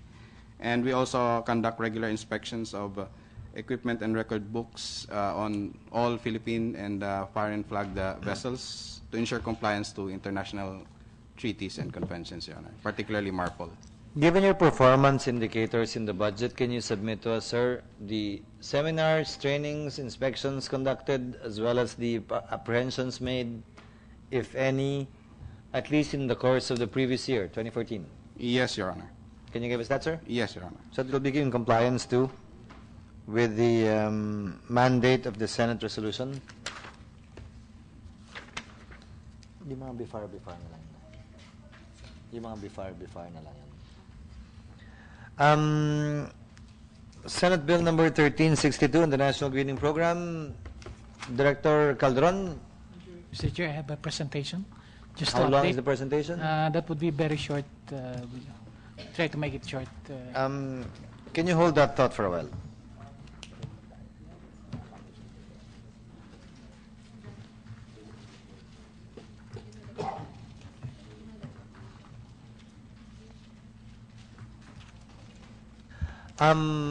Sir, unless you want to, General Vargas, Attorney Sulit, Captain De Guzman, Lieutenant Fabilane, Mr. Salvador, Director Lim, kahit kaming dalawa na lang kasi may iwan eh. Unless you want to listen to his presentation. Dr. Polisco, hindi pa namin kayo naririnig. Unless you want to listen to the presentation of Director Calderon, if you have somewhere else to go to, you are free to, you're excused and you may do so. Yes, sir. Can I just say something, Mr. Chair? Yes, sir. You asked earlier about an update on the Eagle Pamana, on the investigation of Yes. Pamana. We have recent reports that indicate that the provincial police has now taken over the official investigation from the local municipal police. That's the latest. On Provincial the Police of Davao Oriental. of Davao Oriental. And I believe there's some new lead that we're trying to follow up. And I think we have to seek official, professional guidance and coordinate with the police on this new lead. Secretariat is also directed to coordinate with the regional office as well as the provincial office of the Philippine National Police in order to get an update of on the Pamana investigation. And finally, Mr. Chair, we're hoping that yung release programs natin, Director Lim talked earlier about DNR protocols for in releasing fit individuals, that these extend to Philippine Eagles. And we really focus on the issue of shooting, for instance, banning air guns in protected areas. Air guns we find are the primary culprit in shooting of Air gun? Air guns. Ito yung mga 22, perdigones. Yes, sir. Nakakapatay yun? Yes, Kasi ginagamit ko yung air gun sa tilapia. Ayaw mamatay ng tilapia sa air gun eh. And so it takes a number of bullets to a number of bullets. Hindi kaya isa, no? And unless it's actually they hit a really fatal spot. Like some eagles carry 5 pellets inside their bodies. Really? And some actually die because of pellet poison, lead poisoning. Noted. Point well taken. Director Lim? Chair, just to already provide you with the data on the supplemental budget that we requested. So it's actually an additional 18 million only, plus yung 15 million, so 33 million. So 72 plus 33, you're talking of 105 million total? Tama? Yan lang, Mr. Chair, for 2016. Chair na ng Finance si Senator Legarda, dating Chair na Environment. Yakang-yakan niya na yan. Kung 33 million lang yan. Okay, Mr. Chair. Noted, but can you give us the itemized utilization of Yes, that Mr. additional 33 million? Yes, Mr. Chair. Thank you. Again, as the Chair earlier directed, you're free to leave if you have somewhere else to go to. Maiiwan na lang sa amin si Director Calderon of the National Breeding Program. Papatay naman yung ilaw, please. Thank you, sir. Thank you, sir. Kaya para hindi makita yung pag-alis nila. You may proceed, sir. Yeah, sir, good morning po. Thank you for the opportunity to present the update as far as the National Gaining Program. Basic info lang po ito. Alam nyo na po ito in several budget meetings. Yeah, this is the forest cover that we have as of 2010. We only have around 23% forest cover, or around 6.8 million hectares out of the 15.2 million hectares that we have as forest. Ito po yung forest cover trend in the Philippines from 1934 until 2010.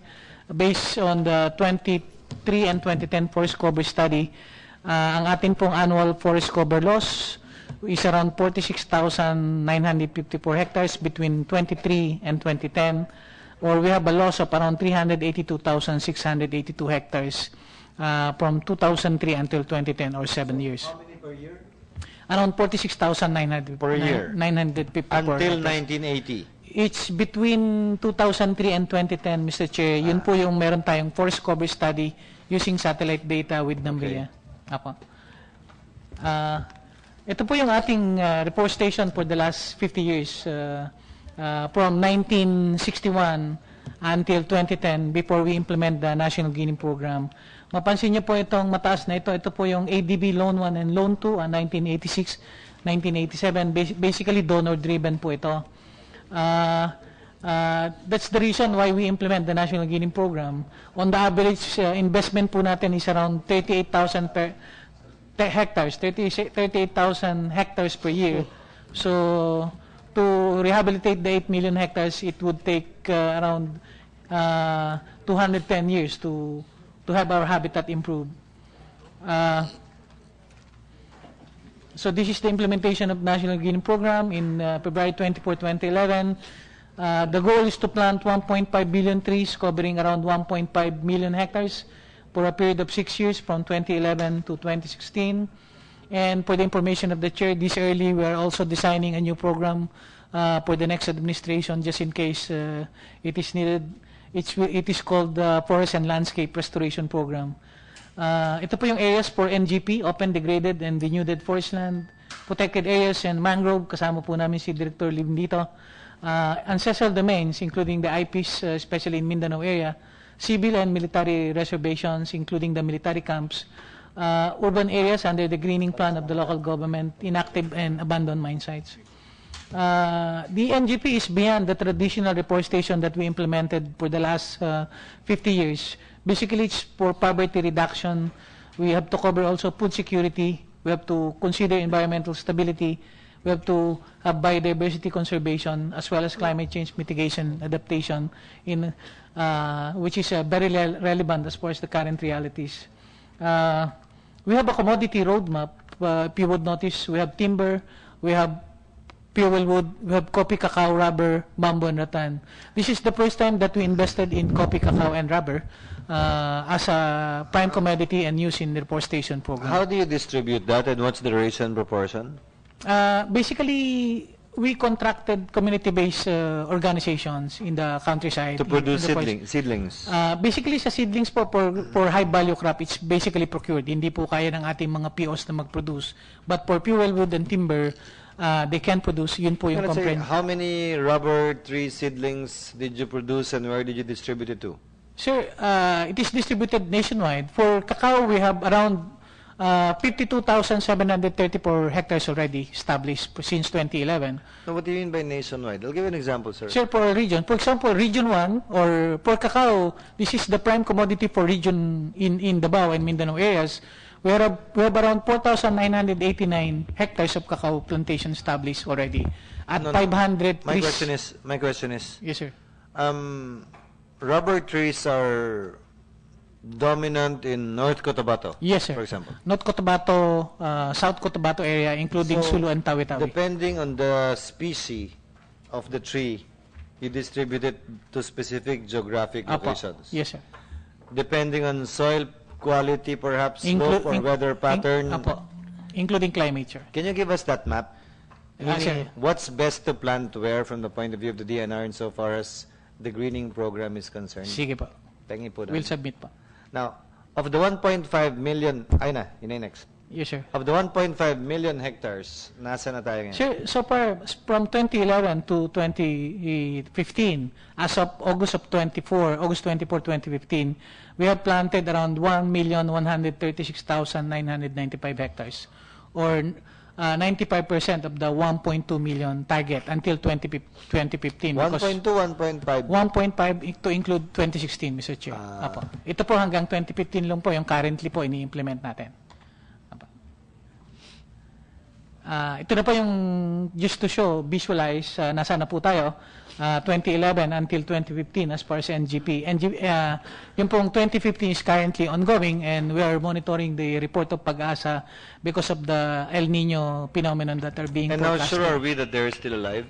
I will, in the next, I'll present to you the survival rate, Mr. Chair. Okay. So, ito na po yung kasama po sa National Greening Program are the jobs generation, including employment as far as the countryside. So far, we have employed around 320,220 upland farmers in the countryside, or around 2.2 million jobs also in the countryside. Ito na po yung issue on survival. This is based on the 100% monitoring of the regional offices that are the ones who are doing the monitoring. For 2011 established plantation, we have a survival of around 88% on the average nationwide. For 2012 established plantation, on the average of 87,000 nationwide. Ito po yung mga issue before that arise because 3 taon po yung investment natin on a per hectare basis sa National Greening Program to include the initial cost of maintenance and the protection of the area in the next 2 years that we establish these plantations. So, yung survival rate is on the first year or on the third year? It is reckoned on the third year, Your Honor. Third year? Yes, sir. Apo. So, this is for 2013. On the average, we have 83%. For the 2014, is the monitoring program being undertaken by our regional offices is still ongoing. They will have to submit it before the end of the year. Sir, if it's on the third year, how can you have figures for 2013? Sir, annually, ginagawa po yung monitoring ng ating mga regional offices. Makikita po natin kung annually, for the next 3 years? Yes, sir. Annually for the next 3 years. On the third year, wala na. On the third year po, supposed to be, meron po tayong Memorandum Circular number 13. Pwede po nating imowa yon with local government kung maayos na po ang survival niya, at least 85%. Pwede po nating imowa with people's organization and even including civil society. Pwede o may policy na imowa sa kanila? There is a policy po, Mr. Chair. There's a policy. Please proceed. Yes, thank you po. So, ito po yung 2015 target na being implemented, the 300,000 hectares ongoing po ang plantation activities dito. We have to also to maintain and protect 1,033,000 hectares that we established in the last 2 years. We have 22 clonal nurseries to be maintained. We have 5 mechanized nurseries currently being operationalized. And we have 8 additional mechanized nurseries for establishment in the different regions nationwide. Sir, again, just for purpose of the resolution, ilan yung pinipio nyo, ilan yung community-based nyo na pagtanim ng seedlings, depending on the variety? Yes, sir. Apo.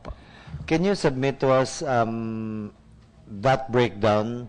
Which species or variety ang pinipio? Apo. Which species ang community-based? Yes, sir. How much for each ang napupunta? And also, can you submit to us, sorry, because that's what the resolution states. Apo. Can you submit to us also the list ng mga community-based, magkano lang napunta sa kanila at ilan ang pinuduce nila, at yung per PO, sino-sino yung na-awardan at magkano for each? Yes, sir. We will submit po. Sorry kung maraming documentation para makompleto lang ho na. Talaga pong marami yan, Mr. Chair. Please So, continue. ito na po yung sa 2016 proposal namin, which will be subject to the Senate budget hearing. Our target is around 320,648 hectares. We'll be planting around 562,811,409 seedlings. Kung makikita nyo po at the end of 2016, we will be able to plant 1.6 million 98 hectares and 1.5 million 16 seedlings. No? Compliance po dun sa goal as far as the National Greening Program is concerned. Anong average survival rate nyo? Under the existing regulation po, we have to have at least 85%. On the average of the last 3-year plantation, around 87% na po siya.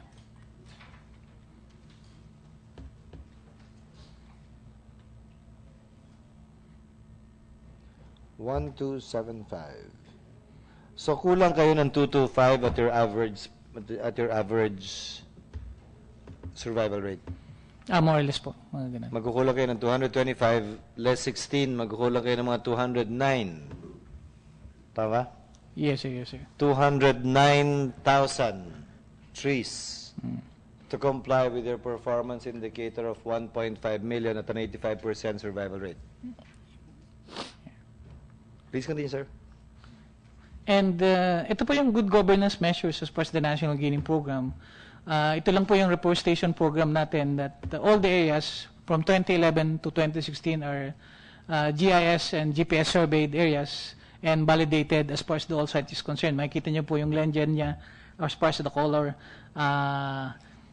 for Luzon from 2011 to 2016. Naka-database po ito sa amin and the regional offices and can be accessed any time of the day for the Visayas and for Mindanao. So makikita rin po natin kung ito ay nasa private land or nasa forest land or within protected area. Ito po yung all program sites are geotag using yung pong ating mga iPhone, mga telepono po na updated na ngayon. All sites are geotag. May specific geographic coordinates po yan, may specific time frame po yan kung saan at anong araw kinuha. At makikita nyo po at the right bottom corner is the attribute table kung sino pong people's organization, sino po sila, ilan pong ektarya, at sino po ang involved sa production nito. Nasa website po ba yan o is that a hard copy? Apo, nasa website po siya ito, Mr. Chair. Kung makikita nyo po, we have the ngpdnr.gov.ph website. Makikita nyo po yung web-based access to NGP coded maps and geotag photos. No? Kaakibat po siya using GIS and geographic coordinates. Real time? Real time po. Real time po. Real time po siya. Kung makikita nyo po siya, we develop a site code in accordance to Philippine Standard Geographic Coding System. Nandyan po yung kung anong year, kung anong DNR field offices, anong planting site number, anong area, hindi po magdodoble o hindi po magpapatong ang isang planting site with each other. And kung makikita niyo po siya, specific po siya na makikita kung nasaan siya at sino yung mga tinanim doon. So access po siya through the website. Galing. And we require the regions to submit a certificate of site development certification. Kung makikita nyo po, so far 2015, we have around 73,138 sites. So meron po siyang certificate of site development before planting. Sample po ito, patrial po ito in Negros, Ayongon. Ganito po siya noong 2011. Ito po siya nung kinunan noong 2014. No? So lahat po ng all the sites, certified by our regional directors, by our provincial officers, and ito yung pinakita ni Pinoy sa SONA, no? Apo. 2 zonas ago. Yes, sir. Apo. So, kung makikita niyo po, lahat yan submitted, and we are just consolidating the update. May mga error po kasi yung iba, and we'll submit this to COA for site validation, if ever. And ito po yung mga sample. We'll walk through. Ito po in Bohol, kita niyo po, noong 2012 ito. Ngayon na po siya ng 2015. Ganun na po ka-extent yung development. Kapi po ito. Ito naman po, mangrove in 2015. Ito po ay sa Puerto Princesa City. Ito naman po in Bukidnon. Kung makikita nyo po, tinanim siya noong 2011. Ganyan po siya kataas nung kunan. Ganyan na po siya kataas nung when photo was taken in March 12, 2015. Hindi po masyadong kita yung tao. Ganun po siya, ayun po yung tao. Makita niyo po gaano kalaki na yung mga tinanim. Ito po, somewhere also in Bukidnon. Ano naman po ito? Rubber naman po ito na tinanim po ng ating mga POs, taken from 2011 before planting and 2016 before 2015 after planting. No? Ito po another area in also in Don Carlos, Bukidnon, yung progression po ng site development. No? Ito po also in Bukidnon, kapi naman po ito. Namumunga na po ito ngayon. The upper photo was taken on 2012. The lower photo was taken January 8, 2015. Ito po yung mga mangrove areas natin na kung saan naipakikita po natin na yung technology po for the National Beaning Program, sabi ko nga po, it's always on the side of the National Beaning Program because the window for lying with this technology has diminished so much. Our reports are subscribed under oath by the regional offices, the regional directors. They do the 100% monitoring. The central office do the sampling monitoring. We have partnership with civil society organizations. And at the same time, yun pong bagong dinevelop ngayon na cashless transaction na po ngayon, na wala na pong checking ginagawa. Automatically, the payments were remitted to the people's organization already to minimize contact among stakeholders and the DNR offices. But very specific po yung implementation nito. And also, yun pong aming compliance as far as the PhilJEP's posting is concerned for all those that are procured, especially on the high-value crop. Yan lang po, we'll just walk through to you, kayo sa ibang mga sites namin. From Region 2, siguro po may maipakita rin po kami from Region 5. Of course, hindi po lahat ay magaganda. Meron din humpangit. That's what I was about to say. Can you submit to us also photos na hindi successful? Pakikita po namin sa inyo. Yun po yung covered ng kanilang replanting activities. Opo. Yan. So this is in Masbate. Extinct na fruits. Wala ba kayo? Yeah. Extinct na fruits. Anunas, naranguta. Yan, yan. Yan po yung mga sites natin. This is a good one in Bohol. Magandang protection po ito. Remember, kayo po yung nag-sponsor ng 1 billion mangrove and beach forests. So makikita niyo po yung progression. Ito po yung old, yung sa background, yung old mangrove plantation. Ito naman po yung bago na nag-a-advance sa kanya. No? So napakaganda po ng aerial shot nito. Na kung saan makikita niyo po yung mga old established mangrove and the new ones that are coming up. Yan na po siya. Ito po yung how the communities are involved. Ito po yung mobilization natin with communities. Ito po yung sa Mindanao na sinabi nyo, Rubbers, para Zamboanga, Cotabato area. Also copy. So, that's all, Mr. Chair, as far as the National Greening Program, and rubber po yan sa Cotabato. Kindly submit to us, sir, the data requested on the awardees, POs, Yes, community, magkano, Yes, sir. ano, at saan. Yes, sir. We'll submit completely. Huwag naman yung detalyado, just kahit Matrix lang po. matrix lang. Apo, summary we'll lang. submit them. Actually, we're doing the consolidation now. Please, sir. We'll submit po. Thank you very much, sir. Thank you po. For some administrative matters, Chair hereby orders the Secretary to kindly consolidate as may be necessary the Senate resolutions that we discussed collectively and individually, and for the Secretary to prepare the corresponding committee report on the same as soon as deliverables from certain government agencies such as the Philippine Coast Guard, Philippine Navy, Bureau of Forest Management, and the Bureau of Fisheries shall have submitted the same. So ordered. In the meantime, thank you very much, Director Calderon. Thank you rin po sa staff nyo. Thank you po sa lahat na nag-attend. Hearing is suspended. Magandang hapon po sa inyong lahat.